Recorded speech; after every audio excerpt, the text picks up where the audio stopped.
Halo semuanya ya, dan selamat datang kembali di Tanya Seputar Hukum.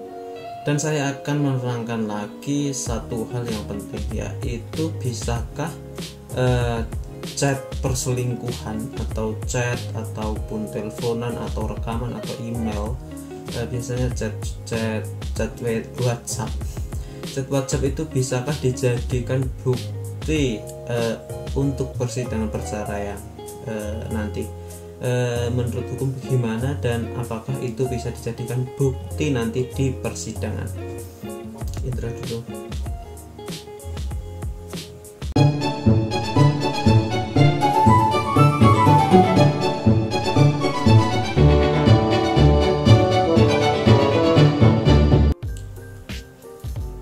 Pasti masih banyak yang beranggapan nanti yang mau berperkara di pengadilan atau yang memiliki kasus di pengadilan atau yang akan berperkara di pengadilan itu biasanya akan menyiapkan bukti-buktinya.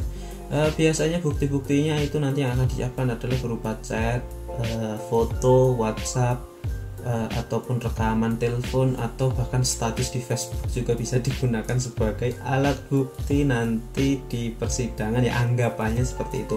Namun pada kenyataannya untuk persidangan perceraian, untuk persidangan perdata itu nanti yang namanya chat dan rekaman telepon atau rekaman apapun itu nanti tidak akan bisa digunakan dan dimasukkan di dalam persidangan. Kenapa kok seperti itu?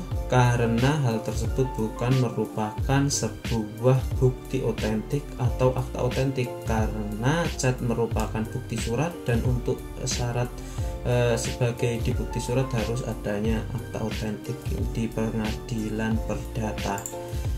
Akan saya sedikit jelaskan tentang mengenai alat bukti di pengadilan. Jadi alat bukti di pengadilan itu diatur di pasal 164 HIR.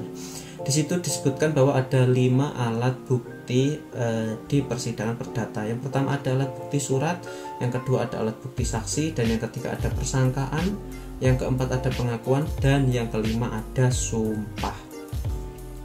Sedangkan untuk sidang perceraian itu nanti chat WhatsApp perselingkuhan itu tidak akan digunakan sebagai alat bukti. Yang akan digunakan yaitu alat bukti saksi. Oke, yang digunakan tetap alat bukti saksi dan sumpah ya, nanti karena saksinya juga disumpah. Jadi kenapa kok tidak bisa dijadikan alat bukti chatnya? Karena hal tersebut bukan otentik, pasti alasannya hakim seperti itu. Untuk merubah bukti surat itu menjadi otentik itu harus sesuai dengan ketetapan hukum perdata, yaitu di pasal 1868 Kitab Undang-Undang Hukum Perdata.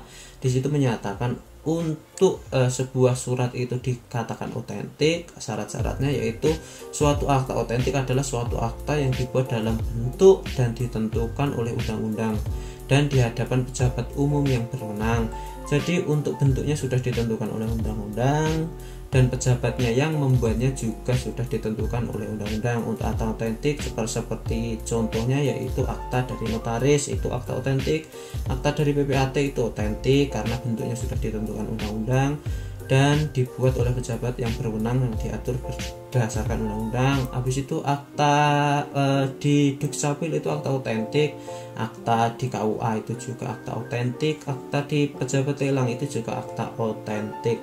Jadi untuk menjawab pertanyaan apakah chat WhatsApp itu bisa digunakan sebagai bukti pengadilan, apakah status Facebook suami yang berselingkuh itu bisa digunakan sebagai alat bukti pengadilan, sebenarnya itu bisa digunakan sebagai bukti penguat tapi tidak akan bisa masuk di pengadilan. Oke, jadi walaupun nggak ada bukti chatnya, walaupun nggak ada status Facebooknya yang ternyata berselingkuh, tetap aja bisa nanti ya. Yang penting ada saksinya. Nanti untuk pembuktiannya yaitu menggunakan saksi.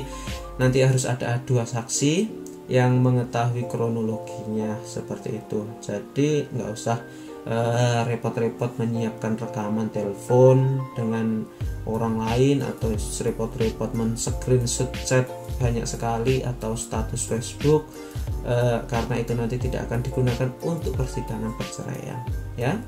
Jadi jawabannya seperti itu.